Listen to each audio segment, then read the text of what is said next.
tous. Je suis vraiment honoré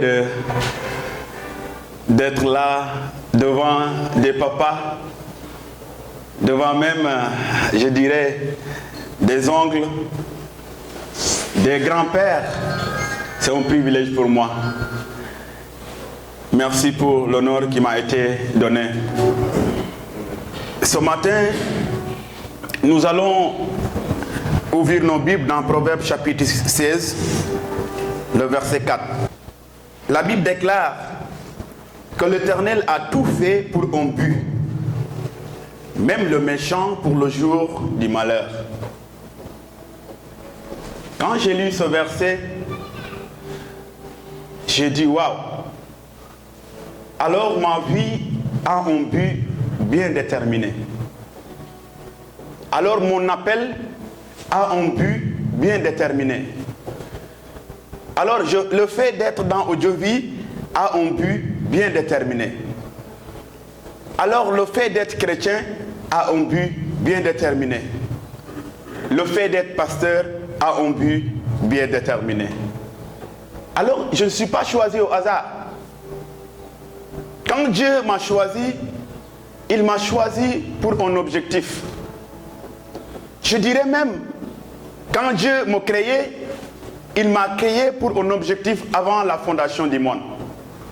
Alors ma vie n'est pas au hasard. Et la Bible déclare que même le méchant a été créé pour un but. Et moi je ne suis pas méchant, mais je suis un serviteur du Dieu très haut. Alors ma vie doit refléter en réalité ce que Dieu attendait de moi. Quelle est en réalité la raison d'être de ma vie? Pourquoi Dieu m'a appelé? Est-ce que Dieu m'a appelé pour une renommée? Est-ce que Dieu m'a appelé pour que je sois meilleur que les autres? Est-ce que Dieu m'a appelé parce que je suis même meilleur que les autres? Ou bien est-ce que Dieu m'a appelé parce qu'il a un but bien déterminé dans ma vie? Voilà la question que je me pose moi. Pourquoi Dieu m'a créé? Ce n'est pas pourquoi Dieu a créé l'autre, mais moi, personnellement, pourquoi Dieu m'a créé? Alors, quand j'ai médité ça, je dis que la première chose pour laquelle Dieu m'a créé, moi, je pense que Dieu m'a créé pour le servir. Je suis créé pour servir Dieu. Je ne suis pas créé pour me servir moi-même, mais je suis créé pour servir Dieu. Et c'est pourquoi la Bible déclare dans Colossiens chapitre 1, le verset 13 au verset 14, parce que Dieu ne m'a pas tout seulement créé, appelé et laissé comme ça. Non, la Bible dit au Colossiens 1, le verset 13-14, la Bible dit, en effet, Dieu nous a délivrés des puissances des ténèbres et nous a transportés dans le royaume du Fils de son amour, en qui nous avons la rédemption et la rémission des péchés. Dieu ne m'a pas choisi comme ça et m'a laissé me débrouiller. Non, Dieu m'a choisi avant la fondation du monde, mais autant opportun, la Bible déclare que Dieu m'a pris là où j'étais dans les ténèbres, il m'a amené maintenant où? Dans le royaume de son Fils. Parce qu'il avait un but bien déterminé pour moi. Parce que si Dieu me laissait dans les ténèbres, je ne pourrais pas accomplir en réalité l'objectif pour lequel Dieu m'a créé. Tout employeur forme d'abord son employé. Toute administration forme ses agents avant de les envoyer en mission. Dieu, puisqu'il a un objectif pour moi, il me transforme. Il me prie des ténèbres, il me met dans la lumière, dans le royaume de son Fils, pour un objectif bien déterminé. Et là aussi c'est important. Dieu ne m'a pas mis dans son royaume pour autre chose. Dieu m'a mis dans son royaume parce que je suis son agent. Une société de fabrication de tissus ne fabrique pas autre chose, il fabrique que des tissus. Une société de fabrication de savon ne fabrique pas autre chose, il fabrique que des savons. Alors, si je suis dans le royaume de Dieu, Dieu a un objectif pour moi. Et l'objectif, c'est de le servir. C'est d'être en réalité son agent. Et servir, c'est quoi? Et Jésus dit dans Jean 12, le verset 26, c'est Jésus qui parle. Si quelqu'un me sert, qu'il me suive. Et là où je suis, là aussi sera mon serviteur. Si quelqu'un me sert, le Père l'honorera. Jésus dit pour le servir, il faut le suivre. Et mais Jésus dit encore, là où il est, son serviteur y est. Ça veut dire, dans mes actions, dans mes paroles, dans mes comportements, est-ce que je peux voir Jésus dans tout ce que je fais? Parce que Jésus dit, si nous servons le Seigneur, là où il est, nous y serons nous aussi. Mais est-ce que là où nous sommes en réalité, c'est là où Jésus est? Est-ce que c'est le champ d'action de Jésus? Est-ce que c'est le champ d'action de Dieu? Chacun de nous doit se poser cette question. Parce que nous devons être dans ce champ d'action pour en réalité accomplir l'objectif pour lequel Dieu nous a appelés. Et maintenant dans cet objectif, j'ai dit qu'il faut servir Dieu. Mais comment servir Dieu? Pour servir Dieu, il faut le connaître. Pour servir Dieu, il faut l'aimer. Et c'est pourquoi Jésus a prié pour ses disciples. Dans Jean 17, le verset 25, c'est Jésus qui parle. Il dit, Père, juste, le monde ne t'a pas connu, mais moi je t'ai connu. Et ceux-ci ont connu que tu m'as envoyé. Je leur ai fait connaître ton nom et je leur ferai connaître, afin que l'amour dont tu m'as aimé soit en eux et que je sois moi aussi en eux. Ça dit pour servir le Seigneur, il faut le connaître. Il faut connaître l'objectif pour lequel tu as été appelé. Il faut connaître en réalité ce que le Seigneur attend de toi. Il faut connaître en réalité les limites de ton travail. Parce que chacun de nous, Dieu l'a appelé dans un champ bien délimité. Et le champ d'action, mon champ d'action n'est pas la même chose que le champ d'action de Siaka. Dieu m'a délimité un champ d'action bien déterminé pour atteindre mon objectif. Mais souvent nous lorgnons le champ d'action de l'autre. Et alors que mon champ d'action a des limites bien déterminées. Et pour atteindre notre objectif, notre champ d'action nous suffit nous-mêmes.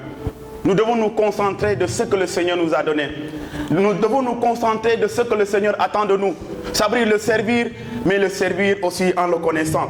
Ça veut dire connaître le Seigneur, connaître que le Seigneur est en nous, connaître que le Seigneur veut que nous marchions et nous grandissions avec lui. Pour servir le Seigneur aussi, il faut l'aimer. Et c'est pourquoi Jésus dit, dans Romains 5, le verset 8, c'est lui d'abord, il dit, mais Dieu prouve son amour envers nous, en ce que lorsque nous étions encore des pécheurs, Christ est mort pour nous. Voilà l'amour ultime, le sommet de l'amour. Dieu nous a aimés le premier. Et c'est pourquoi lorsque nous étions dans les ténèbres, Christ est mort pour nous. Christ n'est pas mort pour nous lorsque nous étions debout. Sinon, ça sera au milieu. Mais Christ est mort pour nous lorsque nous étions dans les ténèbres. Il est mort pour nous, pour ensuite nous racheter, pour ensuite nous tirer des ténèbres vers son admirable lumière. Mais, puisque Christ nous a aimés, à son tour, nous aussi, nous devons l'aimer. Et c'est pourquoi, alors, nous aussi, nous avons ce commandement. Nous devons aimer le Créateur de tout notre être. Souvent, on nomme le Seigneur par notre âme, mais le corps reste à côté. Souvent, nous aimons le Seigneur par notre esprit, mais l'âme reste à côté. Mais la Bible déclare que nous devons aimer le Seigneur de tout notre corps, de tout notre être en réalité.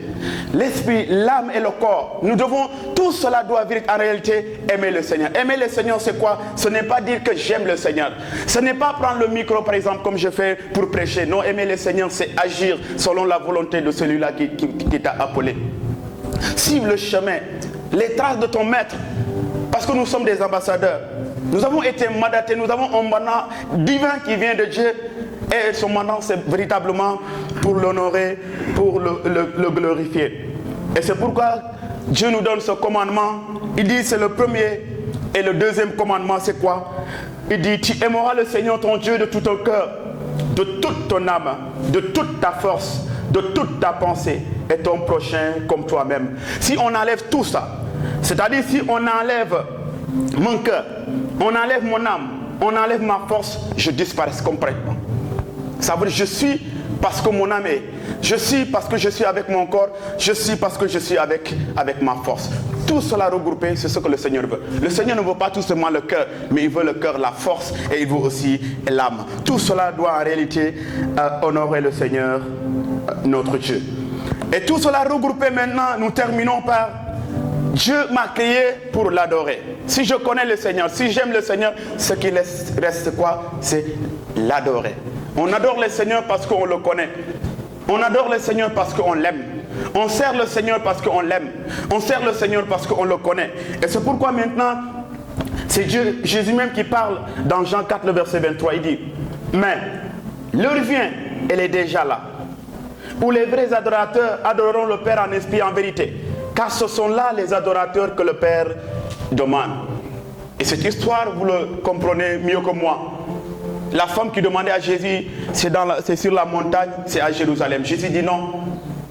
Les adorateurs que j'attends, ce sont ces adorateurs-là qui m'adorent en esprit et en vérité.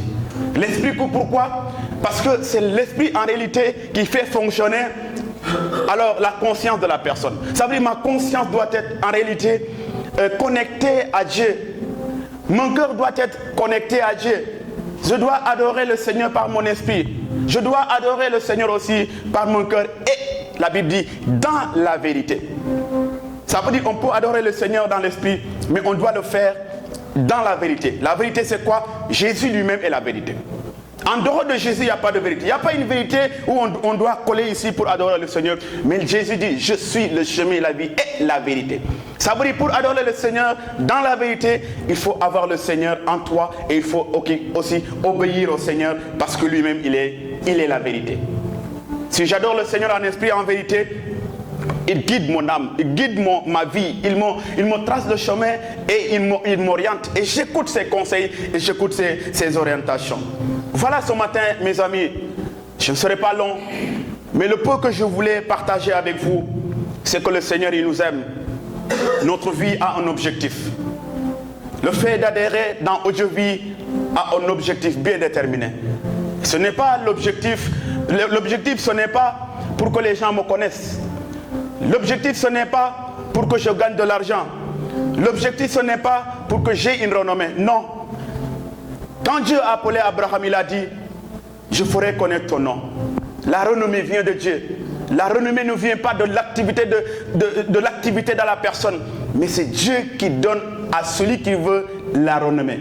Ça appartient au Seigneur. Mais nous, ce que nous devons faire, c'est servir le Seigneur. Le reste, Dieu s'en occupera. Donc nous devons servir le Seigneur avec notre corps, notre esprit, notre âme et notre force. Les trois là, on doit toujours le mettre au service de notre Seigneur. Et souvent notre force, on l'utilise alors pour gagner notre vie physique. Et on pense que c'est l'esprit et le corps. Mais Jésus dit la force. Il a besoin de la force. En tant que jeune, étant jeune qui a la force, c'est cette force que le Seigneur a besoin. Étant peut-être vieux, tu as encore de l'énergie dans les nerfs, cette énergie que le Seigneur a besoin. Ça veut dire souffrir pour le Seigneur. Ça veut dire œuvrer pour le Seigneur. Et c'est pourquoi ce matin, je bénis le nom de l'Éternel, de ce qu'il est en train de faire, de ce qu'il a déjà fait. Nous avons des papas parmi nous qui nous orientent, qui nous coachent, qui nous guident, qui nous comprennent. Et cela nous donne la force, nous donne la motivation d'avancer dans l'œuvre du Seigneur. Alors que le nom de l'Éternel soit glorifié. Merci à vous tous.